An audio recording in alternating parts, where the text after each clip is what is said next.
Mahasiswanya itu Muhammadiyah ada sendiri, NU punya forum sendiri di luar kampus kan. Iya. Ada teman-teman Salafi punya kajian tarbiyah, Hizbut Tahrir ada juga. Kita di kelas itu nggak pernah nyatu kalau duduk, nyatunya di lapangan futsal. Oh gitu. Ke UIN Syarif. S2-nya ke UIN Syarif Hidayatullah. Dari yang quote and quote Wahabi Salafi ke yang liberal gitu. Progresif. Progresif gitu. Upaya untuk memprediksi satu tindakan. Belum terjadi tindakannya. Tapi diprediksi akibatnya apa.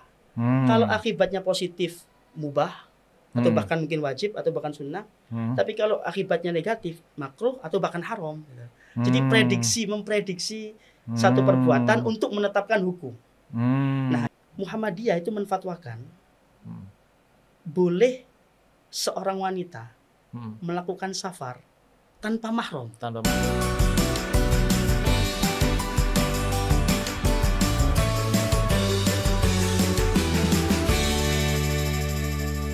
Assalamualaikum warahmatullahi wabarakatuh. Ketemu lagi di Wonder Home Podcast bersama Syifa Amin. Dan kita bersama fresh graduate dari USIM, Al-Ustadz Fajar Rahmadani. Kadang orang agak jadi Rahmadani itu agak gimana gitu. Biasanya Nia. Oke, Ustadz Fajar atau Pak Fajar. Kita akan ngobrol-ngobrol soal perjalanan penyelesaian S3 Pak Fajar nanti di ujung. Tapi sebelum ngobrol-ngobrol itu Ustadz Fajar, ini dah kita kenalan backgroundnya Ustadz Fajar terlebih dahulu. Ustadz Fajar itu asli dari Sidoarjo ya. Sidoarjo, Jawa Timur. Itu masa kecil dihabiskan di Sidoarjo. Dari lahir sampai SD kelas 6. Oke. 10 tahunan. Saya pertama kali lihat Pak Fajar itu waktu khutbah di masjid kampus UMY. Wah, ini khutbahnya nih ulama besar ini. Kebanyakan demo dulu di Jakarta. Oh gitu ya. Suaranya lantang, suaranya merdu gitu. Demo, gitu. Tapi dari kecil memang dibesarkan dalam lingkungan yang religius ya, yang berkenalan dengan pengajaran pelajaran agama pertama kali dari mana? Ibu sebenarnya. Almarhum ibu. Jadi almarhum ibu itu kan guru TPA sekaligus guru TK Aisyah. Kebetulan bapak takmir masjid. Oh, bapak takmir masjid. Depan rumah itu Masjid Muhammadiyah, sampingnya TK Aisyah kan bisa gitu. Oh iya. TK Aisyah sampingnya Masjid Muhammadiyah. Dari kecil di lingkungan yang ya dalam tanda kutip religius, di Muhammadiyah juga. Di lingkungan religius dan pengajarannya oleh orang tua sendiri lah ya. Sebenarnya nggak ngajar secara langsung. Jadi kalau ada pengajian siapa yang isi itu mesti diajak. Nah dari situ enak ya jadi kiai. Jadi gitu. Jadi TK sudah dibiasakan dengan tampil. Bahkan SD itu sudah kultum Ramadan itu sudah dilatih baca teks itu. Gitu ya. Di Tradisi Muhammadiyah kan begitu, enggak harus yang senior kan. Siapa saja boleh tampil. Ketika sudah mulai balik pun itu sudah dipersilakan untuk jadi imam dan seterusnya. Dari situlah kemudian setelah lulus SD harus mondok. Oh gitu. Lah, SD mondoknya di SD ya enggak, setelah lulus SD. SD-nya di SD Muhammadiyah di Sidoarjo. Di Sidoarjo. Setelah SD terus kemudian langsung ke mondoknya di mana? Itu dulu survei dulu, ada mungkin berapa puluh pondok itu yang saya kumpulkan brosurnya, termasuk Mu'alimin. Mu'alimin sini Jogja. Mu'alimin, kemudian Persis Bangil, kemudian Karangasem, Lamongan, Pondok Muhammadiyah Paciran, termasuk Az-Zaitun dulu sempat. Soalnya ada yang datang ke Sidoarjo terus promosi gitu. Nah Gontor itu ternyata dulu ada wali kelas saya di SD yang alumni kemudian mengabdi. Dari ngajarnya nih kok beda gitu ngajarnya, terus ngajinya. Mondoknya di mana ini gitu kan. Jadi dia tuh promosi cara nggak langsung guru saya dengan keteladanan cara ngajarnya itu tadi. Promosi cara nggak langsung ternyata angkatannya Ustaz Fatur Rahman Kamal di Gontor. Oh gitu. Yang guru SD saya besok Sabtu ke sini gitu. Oh iya. Dari itu kelas 5 sudah pokoknya berapapun nilai danem dulu kan danem kan. Mau tertinggi mau nggak harus mondok di Gontor gitu. Padahal belum lihat mu'alim itu gimana, tapi sekali tahu Gontor sudah gitu. Sanatnya jelas lah, ada ustadznya dari sana di SD terus kemudian melanjutkan ke Gontor.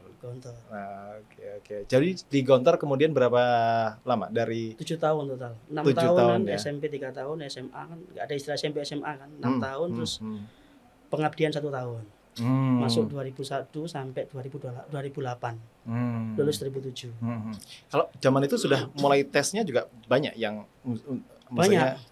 Kan ribuan itu tesnya. Selektif itu artinya kan. Dan kita kan terlambat 6 bulan karena Gontor kan pendaftarannya itu Syawal. Jadi ya. Teman-teman sudah masuk SMP, saya masih statusnya itu calon santri, belum santri. Di Gontor itu masih calon santri, baru dites, baru di penempatan di Ponorogo, ada yang di Kediri, ada yang di Magelang. Nah, qadarullah alhamdulillah jadi pusat. Dari kelas 1 sampai pengabdian di pusat terus. Tapi memang juga mempersiapkan diri sebelum masuk ke Gontor itu bahasa Arabnya agak enggak bahasa Arab sih, ngaji ya penting. Ngaji, kemudian pengetahuan umum kayak berhitung dan seterusnya. Kalau bahasa penting kalau sudah jadi santri. Oke. Jadi ya pengetahuan mendasar lah ya. Ngaji dan kemudian tata cara sholat, wudu, tayamum itu gimana. Itu kan sudah dipelajari di SD Muhammadiyah kan sudah diajarkan. Alhamdulillah langsung bisa diterima di pusat.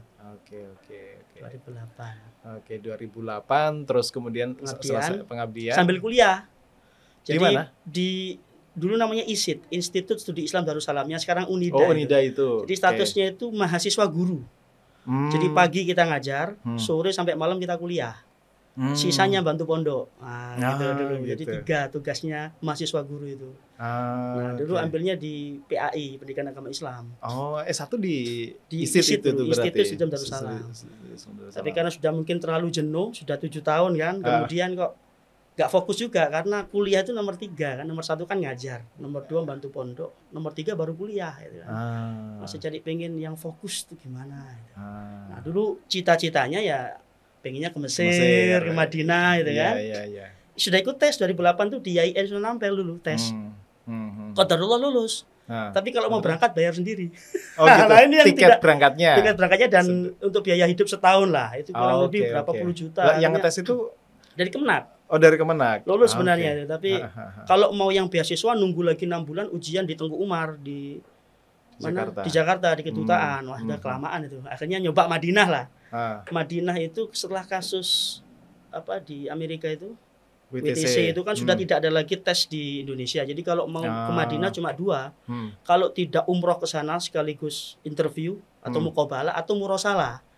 Nah, kalau umroh nggak mungkin kan, minal fuqara dulu. Akhirnya murosalah, jadi ngirim-ngirim berkas, saya titipkan ke putranya Kiai Hasan dulu, Ustadz LB itu tapi kemungkinan kecil itu kalau akhirnya kan, dua-duanya nggak jadi, nyantolnya di Jakarta. Tapi di ISID-nya tadi sampai selesai ya? Enggak, cuma 2 semester. Cuma 2 semester karena tadi itu fokusnya kan fokus prioritasnya berapa? Tapi sempat transit juga dulu di Umsida. Jadi transfer Muhammadiyah Sidoarjo di lembaga bahasa Arabnya di Ma'had Umar bin Khattab dulu namanya. Sambil nunggu panggilan ke Mesir ke Madinah. Jadi semester 3 dulu kan bisa masih transfer tuh kan. Akhirnya kok sampai 6 bulan gak ada panggilan dan di Umsida pun nggak maksimal gitu kan karena kuliahnya ngulang pelajaran di Gontor gitu kan, nggak tertantang gitu kan. Ya akhirnya qadarullah nyoba ada beasiswa di Libya itu akhirnya bismillah. Di Libya waktu itu masih di Salemba atau sudah di Buncit Raya. Di Buncit itu di ya. Di depan Republika itu. Oke. Tapi kan juga selektif juga itu. Artinya biasanya kalau orang dari pondok pada umumnya itu kan mesti ikut seleksi dan seleksi pun masih ada kelas persiapan. Setahun apa 2 tahun itu? 2 tahun bahkan. 3 tahun. Terus kemudian ada takmilinya juga. Takmili setahun, ya. Kalau Ustadz Fajar juga mengikuti proses itu atau jenjang itu? Dulu itu pengennya langsung yang S1, yang Fakultas Syariah itu kan. Tapi ada aturan yang langsung S1 itu kompetensi bahasa Arabnya masih kurang, dievaluasi oleh Libya lah. Akhirnya kemudian mau nggak mau minimal merasakan pra-universitas atau takmili itu yang setahun. Nah kalau saya ikut yang 2 tahun, yang persiapan bahasa total 7 tahun nanti itu lulus sudah jenggotan gitu kan. Akhirnya nggak bisa nyoba yang langsung S1, akhirnya nyoba yang bismillah nyoba yang takmili itu, yang 1 tahun pra-universitas. Alhamdulillah keterima. Langsung takmili. Langsung takmili, jadi 1 tahun takmili plus 4 tahun yang syariah jadi 5 tahun. Nah teman-teman yang lain dari yang Iqdad Lugawi ada yang 7 tahun itu. Jadi lulus tuh sudah punya anak 3 gitu di Libya itu. Sudah pada berjenggot semua. Nah, tapi untungnya kita kan tidak bayar sepeser pun masih Pak. Dari daftar sampai lulus itu enggak. Itu masih beasiswa full ya. Dikasih uang saku kan kita sama Saudi itu kan. Kan dia cabang Universitas Islam Muhammad bin Saud di ibu kota Arab Saudi kan di Riyadh kan. Dia punya 5 cabang di dunia itu di Jepang, mungkin nggak tahu Amerika atau mana, salah satunya di Indonesia di Jakarta itu. Nah, jadi tidak bayar sepeser pun dan setiap bulan itu kita dijatah yang syariah itu 200 real.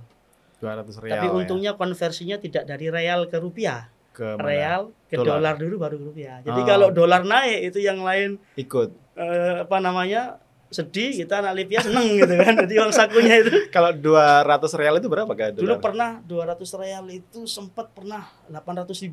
Pernah, tapi rata-rata 600-700 lah. 700 dolar? Iya. Enggak. Jadi dari 200 real dikonversikan ke dolar terus kemudian ke rupiah. Itu pernah menerima itu 800.000. Besar jawaban itu. Ya lumayan kalau untuk bujang kan lumayan. Lumayan untuk makan sehari-hari di Jakarta lumayan gitu. Oke. Tapi let's say bicara soal Libya kan biasanya diasosiasikan ini lembaga sebagai penyebar faham Wahabi Salafi begitu. Iya. Sebenarnya proses belajar di Libya itu kayak gimana sih? Tapi juga di sisi yang lain juga banyak kader-kader Nahdlatul Ulama yang lahir di situ. Muhammadiyah juga antum sendiri seperti dari situ gitu. Ya mungkin masyarakat tuh lihat casing. Jadi kalau orang-orang yang sekitaran Jakarta lewat depan Libya itu kan yang perempuan pakai cadar, yang laki-laki kan pada cingkrang jenggotan. Ambil kesimpulan, ini udah Salafi ini gitu kan. Okay. Padahal kalau lihat di dalamnya, luar biasa dinamis Libya itu. Dinamis ya. Libya itu kan S1-nya Fakultas Syariah Pak Sipai. Zaman saya, sekarang sudah ada ekonomi sama bahasa. Usuluddin kayaknya ada juga nggak? Nggak ada. Jadi cuma 3 sekarang. Kalau zaman saya cuma 1 syariah.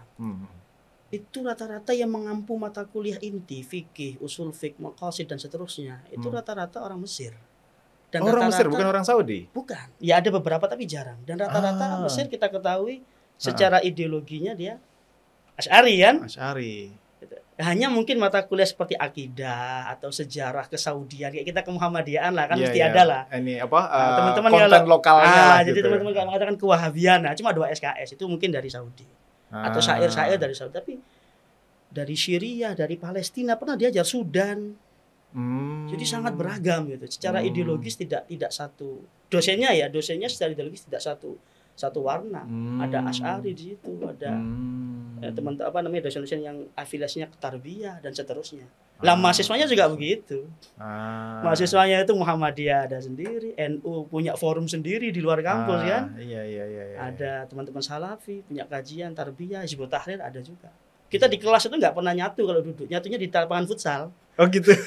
Kalau duduk itu kalau Muhammadiyah sendiri, Salafi sendiri, tergantung mata kuliah. Kalau mata kuliah usul fiqh yang ilmu mantik dan seterusnya, anak-anak NU pada di depan. Oh gitu. Kalau sudah giliran mata kuliah akidah pada pindah ke belakang. Gitu ya. Iya gitu. Jadi diskusinya tuh dinamis sebenarnya enggak. Dinamis. Ya satu kelas kita dari macam-macam. Kayak yang kemarin dapat profesor dari Prof Asruniam itu kan dari Libya juga, kemudian Kiai Khalil Nafis dan seterusnya. Ahmad Baso itu juga dari situ. Macam-macam lah. Jadi orang lihatnya mungkin sekilas dari casingnya kok kelihatan tampilannya Salafi, tapi yang paling mencolok itu soalnya casingnya itu. Teman satu angkatan saya, satu kelas, sekarang masih komunikasi. Saya punya teman satu angkatan, baru terungkap beliau itu adiknya mantan Direktur Muallimin Dr. Ikhwan Ahada.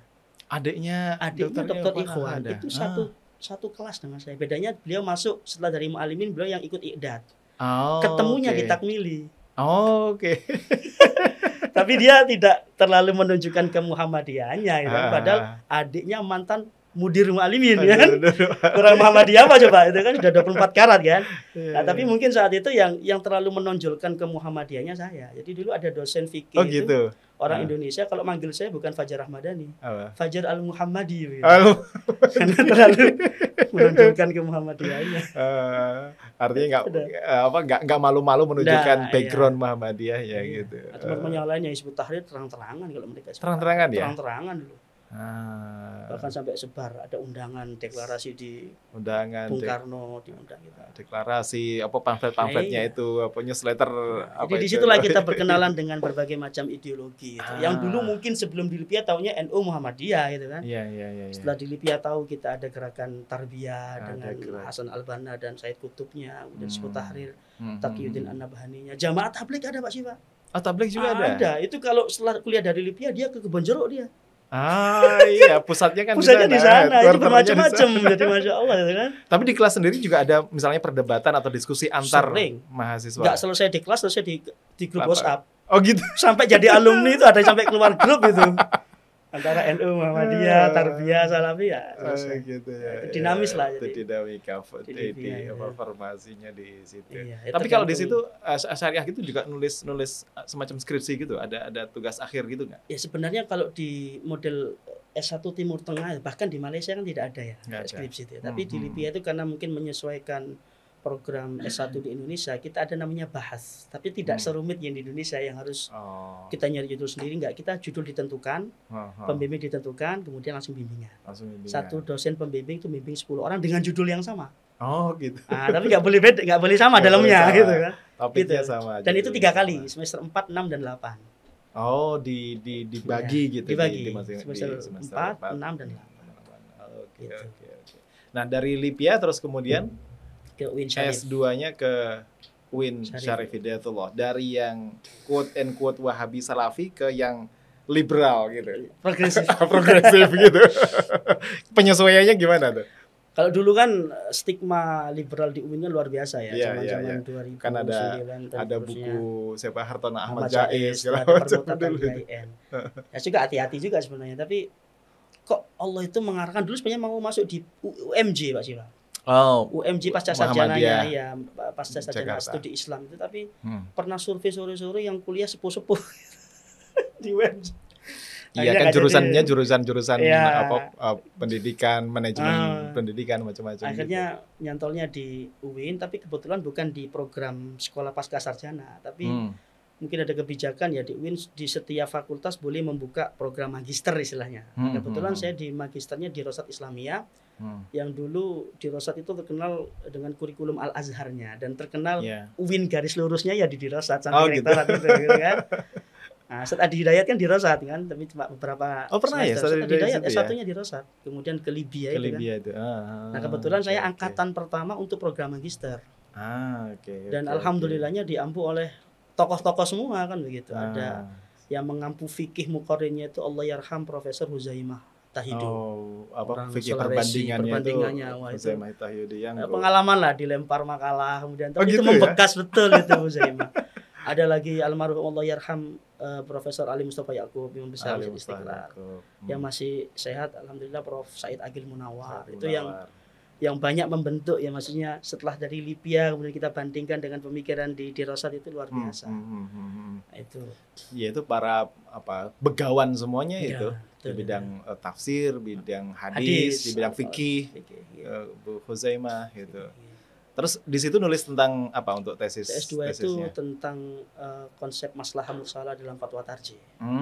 Masih terbawa ke Muhammadiyahnya di Libya itu kan. Nulis tentang fatwa tarjih dulu. Pembimbing pertamanya itu Dr. Masya Allah lupa. Yang kedua Dr. Khairuddin Hamsin malah. Ustaz Khairuddin. Yang pertama itu Rusli Hasbi, Dr. Rusli Hasbi. Hasbi. Yang punya pesantren di Ciputat itu, Kolbun Salim itu. Oke. Kemudian karena saya pindah ke Jogja, belum lulus pindah ke Jogja sama UIN. Si Ustaz Khairuddin itu sebagai pembimbing dari sini. Ternyata Ustaz Khairuddin Hamsin itu seniornya pembimbing utama di Sudan. Gitu. Waktu mau ujian saya pamitan ke Dr. Khairuddin telepon ke adik kelasnya. Ini yang gitu kan. Dr. Khairuddin itu tentang maslahah mursalah. Tapi kenapa pemilihannya adalah isu topik tentang maslahah mursalah dalam fatwa tarjih? Padahal fatwa tarjih atau opini-opini hukum dari tarjih Muhammadiyah itu seringkali diasumsikan bahwa rujukannya pasti Quran dan Sunnah gitu. Buat apa argumen maslahah dimasukkan? Apa yang melatar belakang justru itu sebenarnya pemahaman akar rumput tentang Muhammadiyah yang pokoknya rujuk ilal Quran wa sunnah dan seterusnya kan dulu pernah disampaikan juga oleh Dr. Rafiq di sini kalau nggak salah dengan jenengan. Betul, rujuk ilal Quran wa sunnah itu slogan tapi bukan slogan metodologis. Slogan etik. Ya kan nggak mungkin lah gitu orang Islam itu nggak kembalinya ke Quran dan Sunnah. Ya betul, rujuk Al-Quran dan Sunnah, tapi tidak sesederhana itu, nggak bisa disimplifikasikan kan gitu. Nah, sehingga kalau kita baca sebenarnya produk-produk tarjih ini menarik sebenarnya.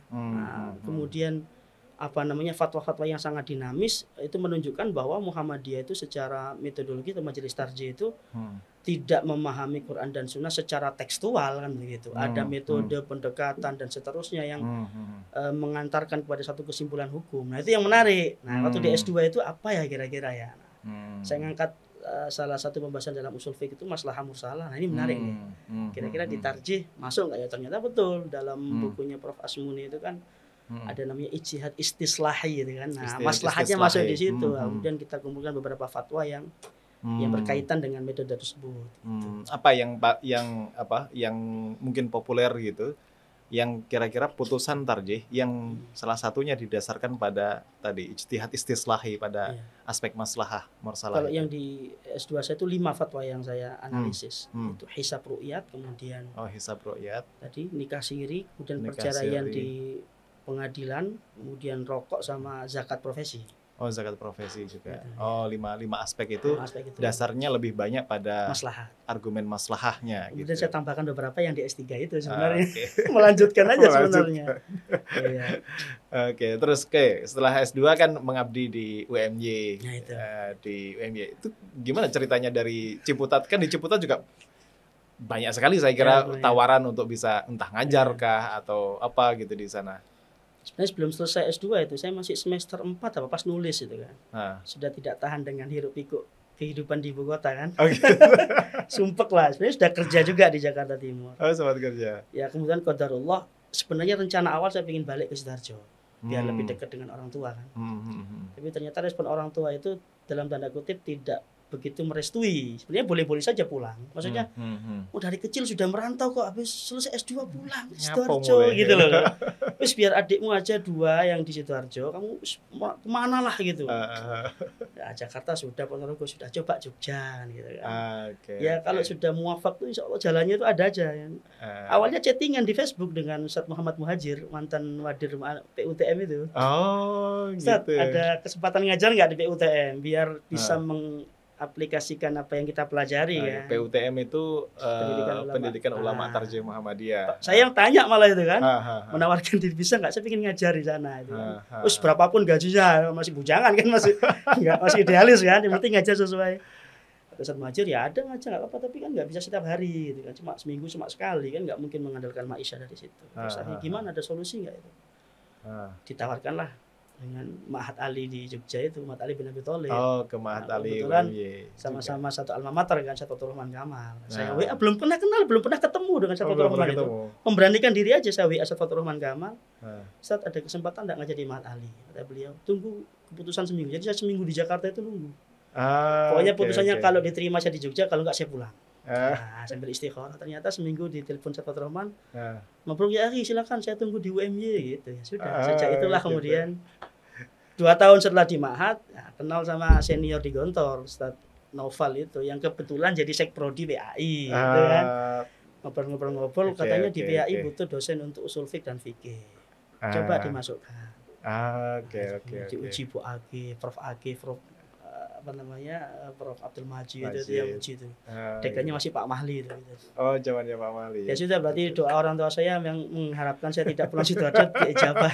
Diijabah di situ. Dan di UMY ini Masya Allah yang membentuk yang memudahkan saya dalam menyusun disertasi itu kan ya UMY itu sebenarnya. Ketika awal-awal diminta dosen baru kan, jadi moderator sempro, moderator ujian skripsi, itu saya belajar Pak, yang tidak saya temukan pada di Lipia. Pada saat yang sama juga belajar. Yang tidak saya temukan di Lipia, metodologi riset, yang tidak saya temukan di Dirasat, yang metodologi risetnya lebih terlalu ke Timur Tengah kan. Beda. Jadi saya belajar di situ, apalagi kalau yang nguji atau itu pakar-pakar lah, Prof Akif, Majid, Bu Anita. Kan beda antara teks. Biasanya kan kalau kita kan kajian turoth, kajian kitab dan segala macam itu kan beda. Ini tentang pengajaran, teknologi belajar dan segala macamnya. Jadi saya jadikan itu kuliah metopen lah, tapi secara nggak langsung kan. Jadi yang dimarahi mahasiswa tapi saya belajar gitu kan.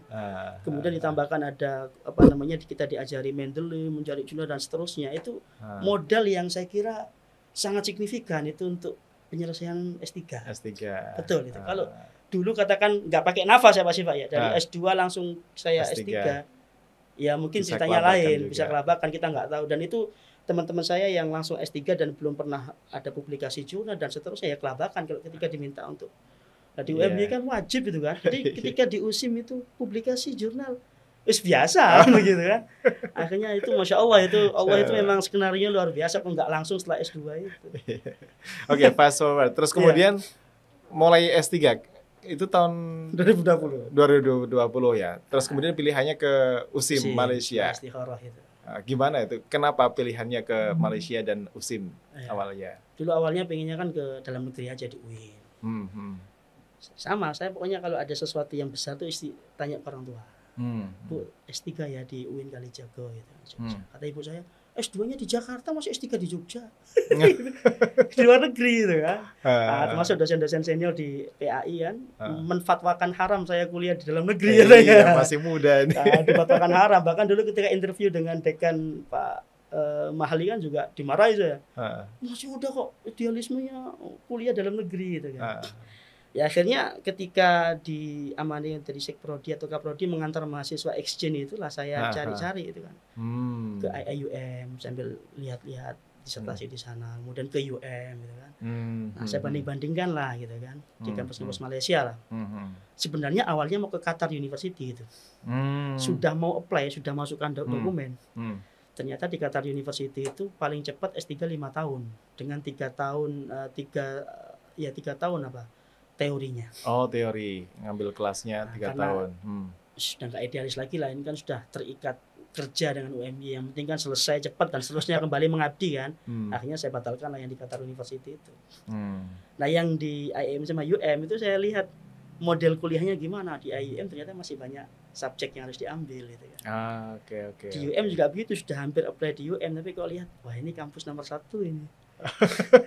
Gampang masuknya, sudah keluarnya jangan-jangan kan. Ternyata kok ada dosen di FPB, Dr. Talkis itu yang pertama kali membuka untuk ke USIM sebenarnya, Talkis itu. Kok enak ya Talkis kuliahnya ya. Akhirnya saya cari cara gimana caranya saya ke USIM, karena belum pernah ke USIM itu, sudah di IUM, sudah ke UM. Oh, belum pernah kunjungan ke kampus USIM. Ada call paper di USIM waktu itu masih 2019 ya, masih Kaprodi saya itu. Bismillah ke sana sambil memantapkan. Nah, ternyata iya, kok saya lebih stuck di sini gitu kan. Pokoknya saya nginjak USIM itu sambil doa, Allahumma anzilni munzalan mubarakan itu, anta khairul. Pokoknya setiap tempat saya doa di ayam gitu. Ternyata Allah ngarahkannya ke USIM itu. Mantepnya di situ.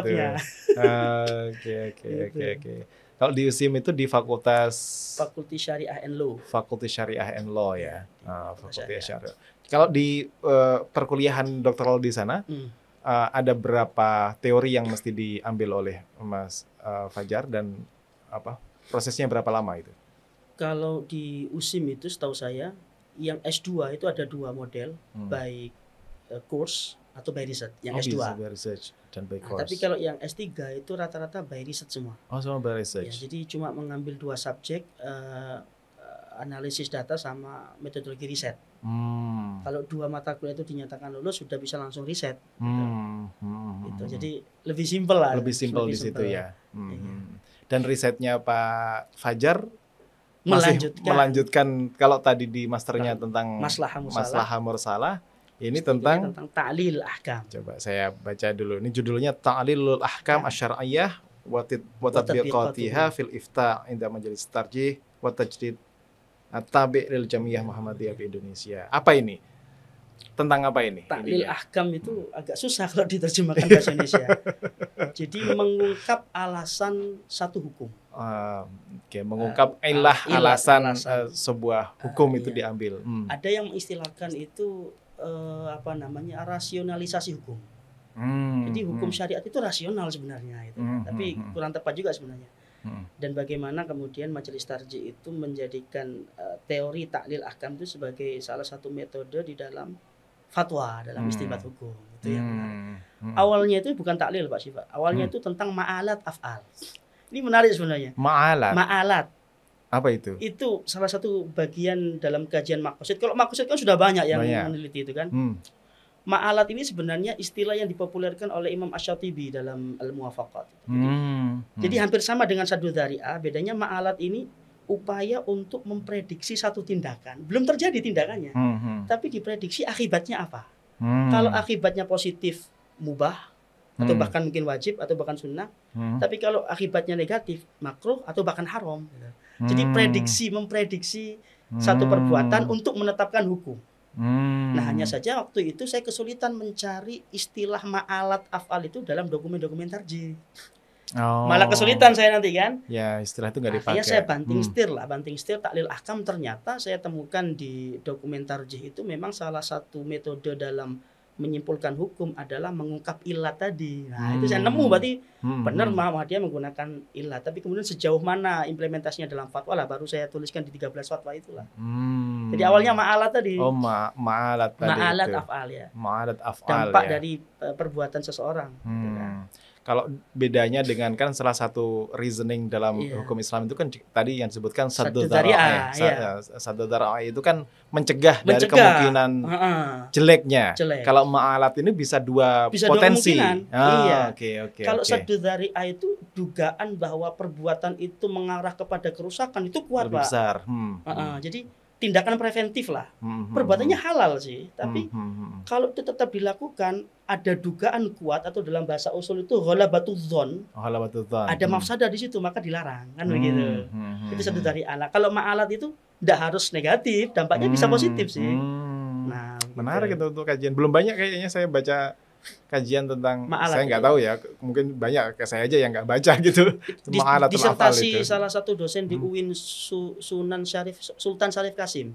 Beliau namanya Dr. Hasan Basri itu meneliti tentang ma'alat itu di Maroko kalau tidak salah. Itu sudah dibukukan. Jadi awalnya baca-baca dari situ. Menarik ini kok. Ternyata saya buka di Turosnya, ternyata di Al-Muwafaqat itu. Asyatibi itu punya sumbernya tetap dari jadi Asyatibi. Dikembangkan lah. Dikembangkan itu.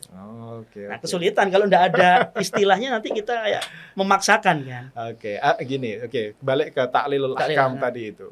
Ya, lagi-lagi Muhammadiyah biasanya ar-ruju' ilal Quran wa sunnah, dipersepsikan sebagai itu. Dan kemudian kias nggak dipakai dalam pendasaran hukum Islamnya lah kata begitu. Nah, taklil ini kan erat kaitannya dengan kias gitu. Karena rukun kias ilah tadi. Betul. Oh, itu berarti sebenarnya kias pun juga dipakai dalam penalaran hukum. Itu kan sudah apa ya? Ini yang kemarin ini yang kemarin itu diperdebatkan kita dengan beberapa asatidz di majelis tarjih. Ini bukunya Prof. Ashmuni ini. Ini. Ada 16 pokok metode dalam tarjih. Hanya saja pro dan kontranya. Ini itu pandangan resmi majelis tarjih. 100% atau 100% itu pandangan penulis Prof. Ashmuni atau 50-50 gitu kan. Bahkan dekan kita Dr. Syakir itu sampai wawancara ke beliau menanyakan ini. Nah, salah satunya kan yang menuai kontroversi kan penggunaan hadis ahad dalam akidah yang kemarin kita diskusikan di PPN itu. Jadi apakah penggunaan hadis ahad itu boleh digunakan sebagai dalil dalam akidah? Kalau di bukunya Prof. Ashmuni tidak boleh. Akidah harus mutawatir. Itu kan konsekuensinya berat. Kalau itu menolak ribuan atau ratusan hadis yang berkaitan dengan akidah. Setelah dikonfirmasi oleh Ustaz Syakir dalam disertasinya, ada rekamannya itu kemarin diputer. Ya? Itu katanya bukan. Tapi saya menemukan fakta lain sebenarnya. Yang 16 pokok yang termasuk di dalamnya ada ilat itu. Kalau pengakuan Prof. Ashmuni di sini itu sebenarnya hasil dari Muktamar Muhammadiyah atau Munas Tarjih tahun 86 di Solo. Dan uniknya Pak Syifa, ini kan ditulis tahun 85-90 ya. Tahun 85 sampai 90 kan. 16 pokok itu dikutip oleh Profesor Fathur Rahman Jamil dalam disertasinya. Kan Profesor Fathur Rahman Jamil kan sempat menjadi wakil ketua majelis tarjih beberapa periode. Artinya kalau yang dikutip oleh Prof. Fathur Rahman Jamil 16 pokok itu adalah metodologi resmi dalam tarjih, itu mengkonfirmasi bahwa 16 pokok itu bukan pikirannya Prof. Ashmuni sendiri gitu loh. Itu hasil kesepakatan. Maka di sini dikatakan 16 pokok itu disebarkan ke seluruh wilayah Muhammadiyah seluruh Indonesia. Lah di antara 16 pokok yang menuai kontroversi kan hadis ahad. Tapi justru yang menjadi pemantik riset saya itu taklil ahkam itu.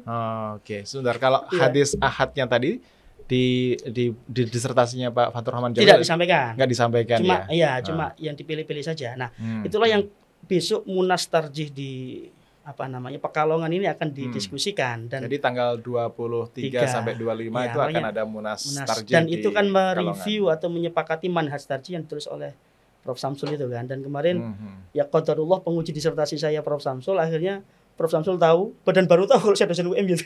Oh gitu. Saya main ke rumahnya kan, diminta datang ke rumahnya. Saya jadi dosen UM. Iya, sejak tahun berapa? 2014 begitu. Baru tahu saya katanya. Ya kan akhirnya kemarin dilibatkan untuk mereview itu. Mestinya pas masuk dulu kan salah satu pewawancaranya masih bukan. Prof Samsul ketua BPH berhalangan, akhirnya sekretarisnya Pak Sugiman. Akhirnya besok ini kita review dan rekomendasi kemarin di PWM yang menuai kontroversi ditegaskan biar di akar rumput selesai itu. Bahwa hadis ahad itu bisa jadi hujjah dalam akidah juga. Termasuk besok yang akan kita diskusikan hadis mauquf. Hadis mauquf di ya, dalam ibadah tadi itu ya. Itu yang banyak. Kalau ta'lil ahkam saya kira tidak banyak menuai kontroversi itu. Nah, balik ke ta'lil ahkamnya tadi itu yang ditemukan oleh Ustadz Fajar, apa itu di dalam fatwa-fatwa tarjih itu yang ditemukan. Nah, ini kemarin pertanyaan ketika ujian itu ditanya oleh salah satu penguji dari Mediu itu, Anda menetapkannya apa ini kok menemukan 13 fatwa dari ta'lil? Saya jawab polos saja. Pokoknya kalau saya baca dari jilid 1 sampai jilid 8 TJA itu Tajab Agama fatwa kan. Kalau yang putusan kan di HPT kan. Kalau ada istilah ilat saya masukkan Ustaz. Oh itu ya. Yang kedua apa? Yang kedua ada beberapa persoalan yang sebenarnya masuk dalam kajian pembahasan ta'lil ahkam tapi tidak banyak menuai kontroversi di tengah masyarakat. Jadi nggak saya include-kan. Jadi yang saya bahas di disertasi itu al-masail allati ishtadda fiha al-khilaf bainal muslimin lah. Urusan jenggot, kemudian hisab ru'yat, kemudian cingkrang. Nah, gitu-gitu itu ternyata pendekatannya ta'lil semua Pak Syifa. Gitu ya. Yang ada khilaf sangat kuat gitu ya, di dalam masyarakat itu. Kan grassroots itu perlu paham bagaimana sih sikap Muhammadiyah dalam mensikapi persoalan-persoalan yang diperdebatkan, bahkan persoalan itu menjadi salah satu identitas kelompok tertentu kan begitu. Betul. Ternyata temuan saya Muhammadiyah ini luar biasa. Muhammadiyah ini ciri khas wasatiyah itu ya tadi sangat proporsional dalam membedakan mana perkara yang sebenarnya sudah disepakati, yang qat'i lah kata. Mana permasalahan yang dhanni, yang ijtihadi, yang di situ tidak harus saklek kan begitu. Masuk 13 fatwa itu kan begitu yang saya sampaikan. Dan ilahnya itu tidak harus ilah yang nas ya? Enggak, harus mustanbathah juga bisa. Jadi sebagian memahami ilatnya harus tertulis dalam nas. Padahal usuliyun itu membagi ada dua. Ada yang ilah mansusoh. Iya, yang mansusoh. Yang langsung ditegaskan dalam teks kan, biar kamu nggak begini, ya gitu kan. Innama ju'ilal isti'dzan li ajril. Tapi ada ilat itu yang mustanbathah. Diambil kesimpulan dari hukum. Nah, contoh yang menarik Pak Syifa ini, Muhammadiyah itu menfatwakan boleh seorang wanita melakukan safar tanpa mahram. Tapi tidak berhenti di situ. Ketika dipastikan keamanannya. Nah, padahal dalam nas hadisnya nggak ada. Kan cuma la yahillu imra'atin tu'minu billahi wal yaumil akhir an tusafira itu kan illa ma'adi mahramin itu kan. Tidak ada al-amni kan nggak ada. Tapi kan kemudian tidak sesimpel itu mengambil kesimpulan hukum. Nah, sekarang kalau diterapkan secara tekstual nggak ada mahasiswi kita loh. Itulah kenapa kemudian memahami teks yang terlalu tekstualis itu terkadang kita terjerumus dalam kesulitan sendiri. Ya, itu kan yang terjadi di Arab Saudi, perempuan nggak boleh nyetir. Nah, tapi kan sekarang sudah berubah kan? Sudah berubah. Jangan ta'lil ahkam ini. Jangan baca. Juga saya punya mahasiswa S3 itu dari Aljazair. Dia kaget lihat di sini. Wah, ini perempuan pakai nyetir nyetir sendiri, naik motor sendiri, naik motor sendiri gitu. Tapi dengan itu tadi taklilnya adalah dipastikan. Iya, dan itu kan mengutip pernyataan Ibnu Taimiyah yang banyak dijadikan rujukan oleh teman-teman Salafi kan. Bahkan dalam persoalan safar tanpa mahram, Ibnu Taimiyah itu sangat progresif sebenarnya. Kenapa nas yang melarang perempuan itu melakukan safar tanpa mahram itu persoalan yang mu'allal, ya kan? Ilatnya nggak ada di nas kan, tapi kan diambil kesimpulan karena khasyatal fitnah atau khasyatal tadi takut ada fitnah dan seterusnya. Nah, ketika ilat ini atau alasan ini sudah tidak ada, maka kan hukum tidak ada kan begitu. Nah, jadi Ibnu Taimiyah komentarnya begitu sebenarnya. Maka sebenarnya pengharaman wanita tidak boleh keluar rumah tanpa mahram itu lebih dekat dengan saddud dzari'ah saja sebenarnya. Nah, sekarang kalau kita pahami hadis tadi secara tekstual, bagaimana dengan ayat walillahi 'alan nasi hijjul baiti man istata'a ilaihi sabila kan? An-nas di situ kan masuk perempuan laki-laki juga. Kan seakan-akan terjadi kontradiksi. Satu ayat mengatakan kalau mampu perempuan laki-laki hajilah. Pergilah. Tapi di satu sisi nggak boleh kalau nggak pakai mahram. Nah, ini duitnya cuma cukup buat yang perempuan katakan begitu. Kalau kita tidak memahami persoalan itu dengan pendekatan-pendekatan seperti taklil akam, repot Pak Siva. Maka dalam fatwa tarjih itu moderat sekali. Kalau nggak ada hajat, ditakutkan ada kelitih, udahlah nggak usah keluar sendiri. Tapi kalau dia yakin aman, katakan, gitu kan. Ada temannya perempuan kan bukan mahram kan. Kalau istilah mahram kan laki-laki. Nah, kita perempuan teman sama perempuan kan. Dan itu yakin aman, boleh-boleh saja. Dan tidak tabarruj dan seterusnya lah. Ada tawabitnya lah. Tapi prinsipnya itu tadi keamanannya sudah. Iya, ilatnya di situ. Khasyatul fitnah dan segala macamnya tadi itu. Dan ada mutabarruj dan seterusnya itu. Nah, ketika ilatnya sudah tidak ada lagi, tidak relevan lagi, maka hukum kan juga menyesuaikan. Dan itu kan bukan persoalan yang qat'i lah saya kira kan. Yang bisa berubah seiring dengan perubahan zaman. Ya artinya gini, ya yang tadi itu kan identiknya dengan rujuk ilal Quran wa sunnah, dianggap bahkan sebagai salafi gitu awal-awal gerakan pembaharuan di tanah air ini kan dengan salafi. Tapi kapan atau kenapa ulama-ulama Muhammadiyah atau pemikir-pemikir Muhammadiyah pada saat itu kok bisa menerima kemungkinan adanya taklil di dalam, apa yang membuat mereka kira-kira menerima taklil bisa dipakai nih ini dalam istinbat hukum ini. Jadi progresivitas ulama kita itu bahkan sejak 1930 loh. 1930 ya. 1930 itu kan sebenarnya mau dirumuskan tentang persoalan 5. Mungkin saat itu asumsi saya persoalan 5 ini ruwet lah, rancu lah. Apa itu agama, apa itu ibadah, apa itu dunia, agama, apa itu sabilillah, apa itu qiyas.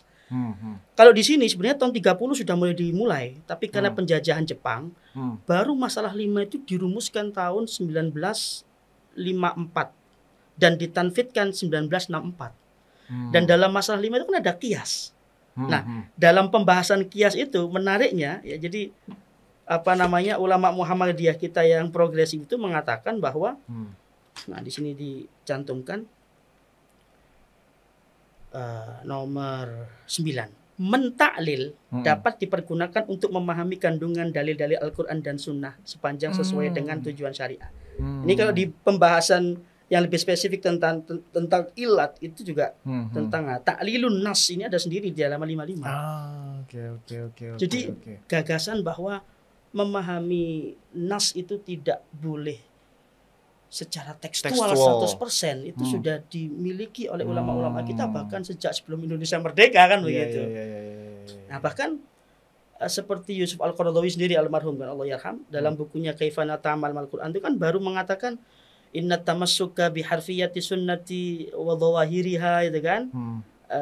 Bahwa berpegang teguh terhadap nas hadis secara tekstual itu qad yakunu dalam istilahnya itu seakan-akan berpegang teguh, tapi seakan-akan bukan berpegang teguh itu sebenarnya menghancurkan sunnah itu sendiri itu kan. Termasuk biharfiyati sunnah itu kan. Biharfiyati sunnah dengan tekstualitas sunnah gitu kan. Itu malah menghancurkan makna hakiki daripada kan. Banyak sunnah problem tersebut. Katakan kita baca hadis idza ra'aitumul maddahina fahthu fi wujuhihim at-turab. Hadisnya sahih katakan. Kalau kamu melihat orang yang memujimu kan lemparkan debu di wajahnya. Secara validitas riwayat Muslim loh, siapa yang mau mendebat? Tapi kan nggak begitu maknanya gitu kan. Pak Siva profesor katakan diambil gitu. Dan sebenarnya gagasan seperti ini saya dapat dari Allah yarham Prof. Ali Mustafa Yaqub ketika kuliah itu. Ada mata kuliah Turuk Fahmil Hadis. Metodologi memahami hadis. Itu luar biasa. Akhirnya saya tuliskan di buku ajar saya ulumul hadis itu, kemudian saya tambahkan di disertasi. Itulah jadi ada keresahan gitu. Menarik ini gitu. Ya, kalau Kiai Allah yarham Ali Mustafa Yaqub itu kan orangnya paham betul tentang hadis dan berani. Kadang tidak sesuai dengan pemahaman orang pada umumnya pun dia oke saja. Saya kira mufaraqah dari MUI itu kan begitu. Oh gitu ya? Iya, beliau kan di MUI. Kemudian persoalan kiblat itu kan beliau mufaraqah. Beliau memahami tidak harus ainul Ka'bah tapi jihadul Ka'bah. Jadi nggak harus saklek begini, itu pandangan beliau yang mungkin bertentangan dengan jumhurul ulama di MUI, kemudian beliau ngalah itu. Sangat independen lah secara keilmuan ya. Kalau sekali berbeliau iya, boleh punya istihad yang seperti itu. Makamnya sudah mustahil mutlak gitu kan.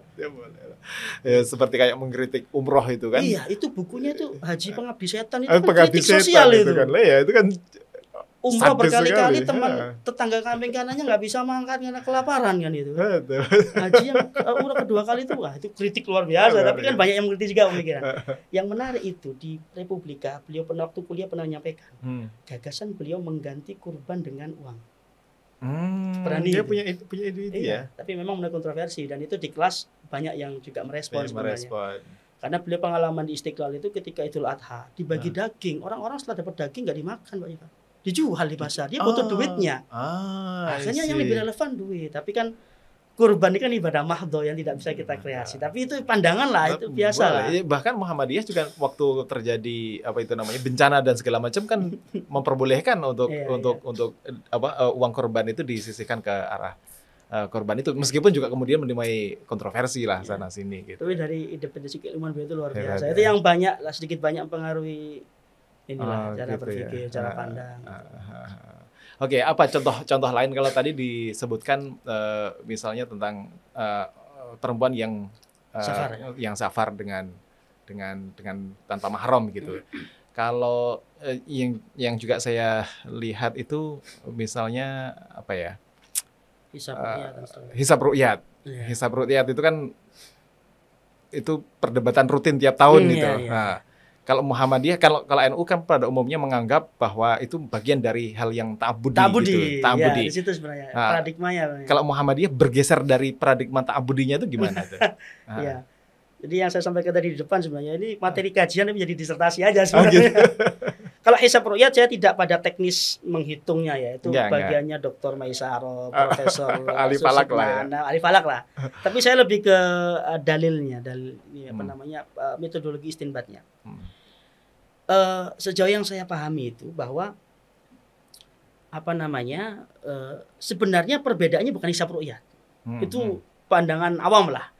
Karena NU dan pemerintah pun juga menghisab. Kan begitu kan? Hanya saja perbedaannya apa? Kalau hisabnya Muhammadiyah itu lil isbat. Menetapkan hilal nampak. Tapi kalau hisabnya pemerintah kan lin nafi. Menentukan nggak terlihat itu dengan hisab. Nah, itu satu perbedaannya. Lil isbat dan lin nafi. Yang kedua yang saya pahami kriteria Pak Syifa. Sama-sama pakai hisab, tapi Muhammadiyah kitanya wujudul hilal kan? Sedangkan yang pemerintah imkanur ru'yah dan harus 3 derajat dan seterusnya kan begitu. Nah, jadi bukan lagi hisab ru'yat karena pemerintah juga meru'yat gitu kan. Nah, hanya saja yang perlu dikritisi sebenarnya ijtihad 3 derajat itu dari mana?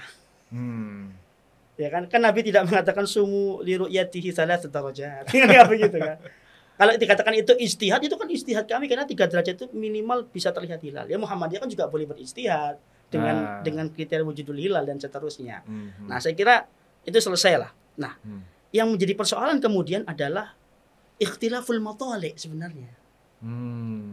Perbedaan matla'. Nah, ini hibah penelitian ini yang sebagai ini. Nah, sebagian kalangan mengatakan ya sudah ikhtilaful matali' sudah nggak usah dipaksakan. Kalau berbeda saja, nah, itu kan. Nah, mereka ini berdalil dengan tadi zahir nas tadi bahwa sahabat Quraib itu kan diperintah oleh Ummu Fadl bin Haris untuk pergi ke Syam nemuin Muawiyah. Setelah urusan selesai, Quraib ini melihat hilal itu malam Jumat. Ketika balik ke Madinah, ada Ibnu Abbas, hilalnya itu terlihat malam Sabtu. Kan begitu. Padahal jarak antara Syam dan Madinah itu kalau nggak salah 1.500 km. Masih jauh, Jogja Medan, Pak. Iya kan? Nah, kata Quraib kan begini, nggak ikut ru'yatnya Muawiyah. Enggak, kita Madinah punya ru'yat sendiri. Oh, begitu ya kata Ibnu Abbas, hakadza amarna Rasulullah. Nah, sebagian yang menerima ikhtilaful matoli ini sampai kapanpun kita nggak akan terwujud itu kalender global itu ya, karena ikhtilaf kok. Indonesia punya ru'yatnya sendiri, Saudi punya ru'yat sendiri. Nah, kalau menggunakan pendekatan taklil ini menarik Pak Syifa. Nah, gimana tuh taklilnya masuk? Oke, hadisnya Quraib tadi nggak diperdebatkan bahwa dia hadis makbul lah kalau kata Muhammadiyah kan. Secara sanadnya matan oke lah.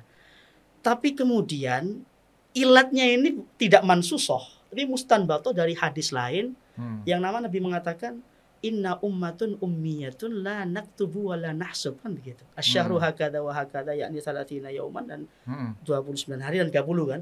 Nah, oleh Muhammadiyah hadis yang inna ummatun ummiyah ini dijadikan ilat, umat yang ummi yang tidak menghitung, nggak bisa ngitung, nggak bisa baca. Simpelnya bulan Qamariyah itu kalau nggak 29 30 nggak kelihatan, istiqmal 30, sederhananya begitu. Kan ilatnya ummiyah. Jadi ikhtilaful matoli pun ilatnya ummiyah. Kenapa ada ikhtilaf? Kenapa antara Muawiyah dan Ibnu Abbas beda cara? Ya karena ummiyah. Mungkin di Syam terlihat, di Madinah nggak terlihat. Akhirnya Madinah istiqmal. Tapi seiring perkembangan zaman kan nggak relevan, Pak. Gitu kan? Kenapa? Karena ummiyahnya sudah nggak ada. Nah, sekarang mahasiswa pastor UAD sudah bisa ngitung, kapan? Sudah nahsub, sudah sangat dan sudah sangat pasti bahwa menggunakan hisab itu bisa tadi. Maka gagasan kalender hijri KG itu yang nama di itu hijrah tunggal global tunggal itu menarik sebenarnya kalau kemudian diberikan pemahaman kepada akar rumput bahwa ini punya landasan syar'i juga, yaitu hadis tadi inna ummatun ummiyah itu jadi ilat. Nah, kembali pada konsep taklil kan al-hukmu yaduru ma'a illati dan wa adaman. Kalau ilatnya ummiyah sudah nggak ada, sudah nggak relevan lah ikhtilaful matoli. Kita sudah 15 abad di permukaan bumi nggak punya kalender nomor 1 kan lucu kan begitu. Nah, yang kedua, dalam pandangan Muhammadiyah, hisab, ru'yat dan seterusnya itu bukan ibadah, tapi wasilah ilal ibadah. Ya sama seperti sholat. Dalam beberapa kitab hadis kan ada kitabul mawaqit kan begitu. Dulu Nabi dan sahabat bagaimana menentukan waktu sholat kan nggak ada yang pakai jam sama alarm kan. Semuanya menggunakan tanda alam lah kan begitu. Tapi masih relevan nggak 2024 ada orang mau azan lihat dulu bayangan kan gitu? Kan enggak kan? Artinya untuk sholat kita menerima itu. Tapi kenapa untuk puasa sampai sekarang masih eker itu bahasa Jawa Timurnya kan? Ya kalau mau konsisten kan. Itulah beberapa yang saya bahas di disertasi. Menarik ini. Ya, kalau bisa nanti diterjemahkan. Ini kan bahasa Arab ya? Bahasa Arab ya. Diterjemahkan dalam bahasa Indonesia, dipublikasikan. Penting sekali soalnya pengetahuan penting tentang bagaimana istinbat hukumnya Majelis Tarjih Muhammadiyah, juga contoh-contoh tadi itu taklil di dalam hadis itu membantah saya kira persepsi banyak orang bahwa Muhammadiyah itu hanya rujuk Quran dan Sunnah. Ternyata ada metode